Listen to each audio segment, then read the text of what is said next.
Hai guys, Assalamualaikum. Selamat datang ke channel Wiser dan ini merupakan rangkuman berita menarik yang terjadi pada minggu ini.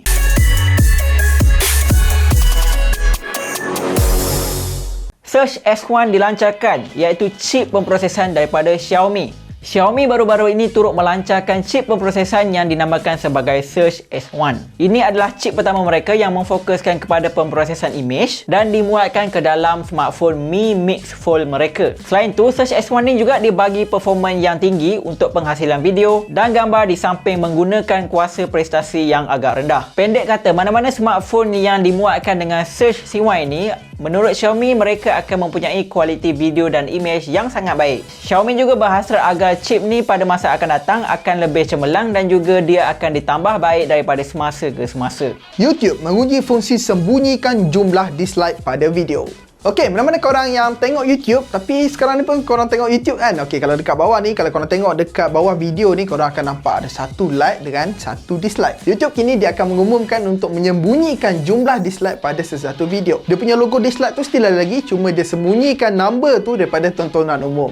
Sebab benda ni kadang-kadang pada content creator YouTube, kadang-kadang bila dia tengok dislike banyak sangat, dia macam turn down, dia macam memberi impact negatif lah untuk content creator tu nak buat next video ataupun video yang baru. So dengan adanya fungsi untuk sembunyikan number dislike pada video tu, so content creator tu akan lebih semangat, akan lebih macam teruja nak buat video baru. Tetapi content creator masih lagi boleh memantau jumlah dislike tu pada YouTube Studio. Cuma itulah yang macam cakap tadi, dislike pada tontonan umum YouTube akan hidekan lepas ni. Android berkongsi lebih banyak data dengan Google berbanding data iOS kepada Apple. Berdasarkan kajian daripada Trinity College Dublin, Google dilaporkan mengumpul 20 kali ganda lebih banyak data daripada peranti Android berbanding data yang dikumpulkan untuk pengguna iOS kepada Apple. Pengumpulan data ini untuk kedua-dua iOS dan Android, dia bermula daripada memasukkan kad SIM daripada smartphone sampailah smartphone tu berinteraksi dengan perkakas lain ataupun membuka software ataupun aplikasi. Data ini turut dipindahkan walaupun pengguna tak log masuk ke dalam akaun. Menariknya, iOS hanya menghantar data kepada Apple sekitar 42 kepada 52 KB dalam tempoh 12 jam. Tapi untuk tempoh 12 jam yang sama, Android menghantar data kepada Google sebanyak 1 MB.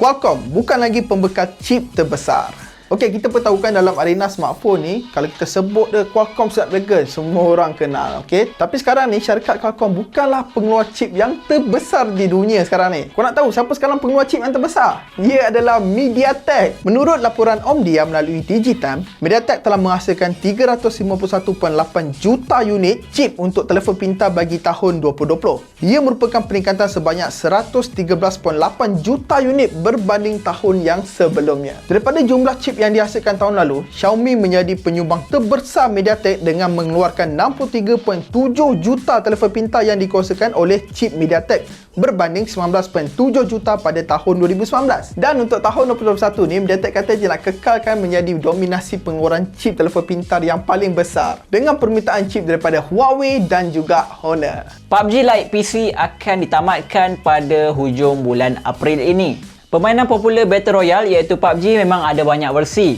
Kalau dekat smartphone dia ada versi Lite, dekat PC atau komputer pun dia ada juga versi Lite yang sama. Seperti namanya, Lite ini dibangunkan untuk smartphone ataupun komputer PC yang mempunyai spesifikasi yang agak rendah untuk memainkan PUBG. Kini PUBG Lite versi PC akan ditutup selama-lamanya pada 29 April ini. Walaupun PUBG Lite versi PC ni adalah percuma dan bukannya berbayar seperti PUBG versi biasa, itu pun tak mampu menarik perhatian ramai pemain untuk memainkannya. Mana taknya PUBG Mobile yang ada dekat smartphone lagi mudah untuk dimainkan, malahan jumlah pemain PUBG Mobile pun jauh lebih ramai. Tapi untuk PUBG Lite versi smartphone, benda tu masih lagi diteruskan macam biasa. Foxconn kini menghadapi masalah bekalan. Pengeluaran iPhone mungkin akan terjejas. Sejak pandemik COVID-19 yang melanda satu dunia, kita pun dapat tengokkan yang sekarang ni semua benda yang terjejas. Salah satu perkara yang sering dikaitkan dalam arena teknologi adalah kekurangan bekalan chip. Seperti kita tahu sekarang ni semua benda elektronik menggunakan chipset macam smartphone, tablet, smart car kan. Semua ada chipset. Cuma baru-baru ni Foxconn mengumumkan serta memberi amaran awal di mana mereka akan menerima impak terhadap gangguan bekalan tersebut.